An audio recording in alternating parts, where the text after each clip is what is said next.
สบายดียามเช้าเอามื้อนี้ก็สิเฮ็ดน้ำผักเนาะพี่น้องเนาะได้ผักกาดมาประมาณ2โลไปสิเฮ็ดน้ำผักนี่ล้างสักความสะอาดเรียบร้อยแล้วสิมาซอยเฮาสิมาปั่นแล้วสินำน้ำมันไปอ้อไปต้มเนาะเฮ็ดน้ำผักเนาะไปเคยกินเนาะ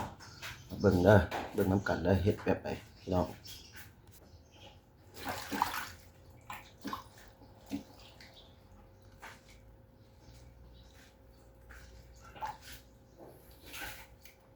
น้ำผักมาหั่น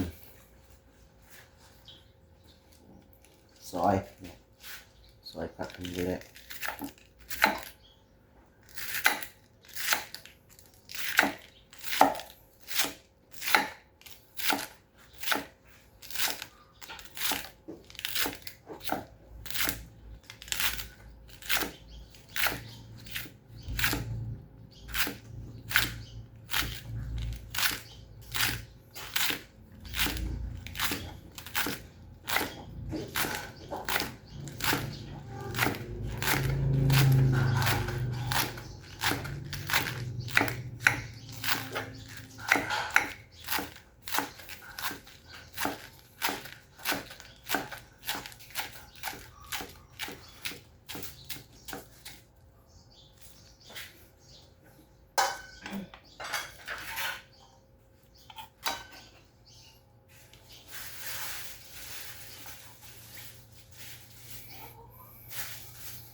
แล้วเขาจะมาตอกสดมาเคี่ยวเล็กแรงเสียเคี่ยวเลย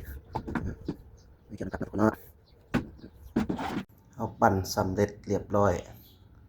เอามามักตอนแรกเราจะมาเคี่ยวเนาะมาต้มเคี่ยวให้มันแห้งๆนี่การคือเฮ็ดน้ำผักเด้อทุกคนขั้นตอนเฮ็ดน้ำผักเอาปั่นแล้วเราสิมาเคี่ยวบัดนี้ตอนเราปั่นเราเอาข้าวใส่เพื่ออยากให้น้ำผักมันส้มนิดนึงเนาะแล้วตอนแรกเขาสิต้มว่าหน้าตามันจะออกมาเป็นแบบน้ำผักสูตรค่อยเองเนาะขั้นตอนการเคี่ยวน้ำผักเนาะ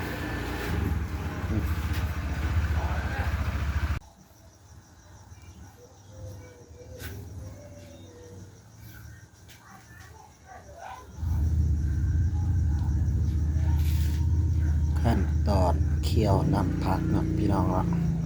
เบิ่งเด้อขั้นตอนเคี่ยวน้ำผักสูตรค่อยเองเด้อนี่เด้อบ่มีสูตรบ่ได้เนาะ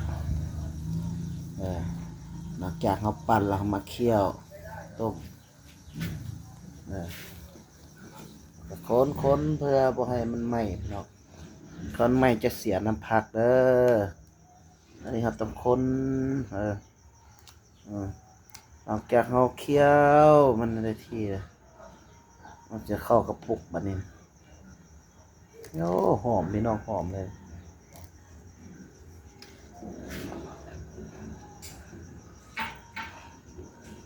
ลาเคี่ยวเฮาบ่ต้องเฮ็ดไฟแรงเฮ็ดไฟอ่อนๆเฮ็ดไฟอ่อนๆเนาะ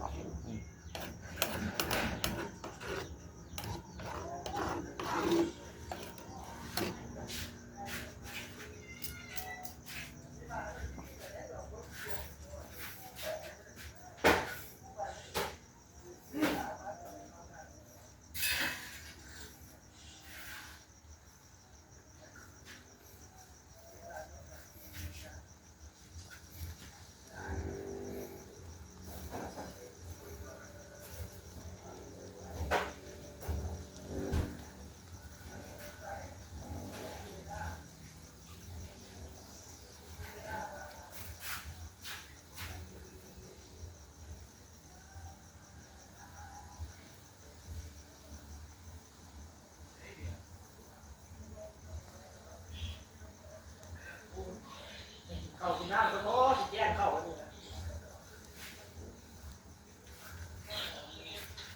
มากมากนี่จะนาทูนะ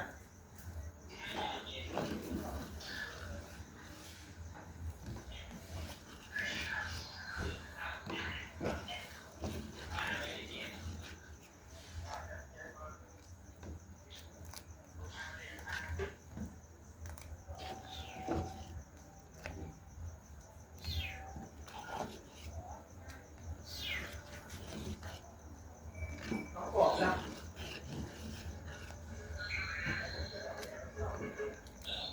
ออกไอ้ฟาดออกก่อนไหม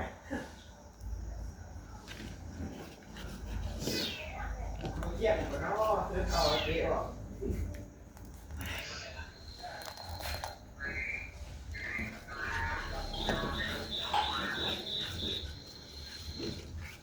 ไปละ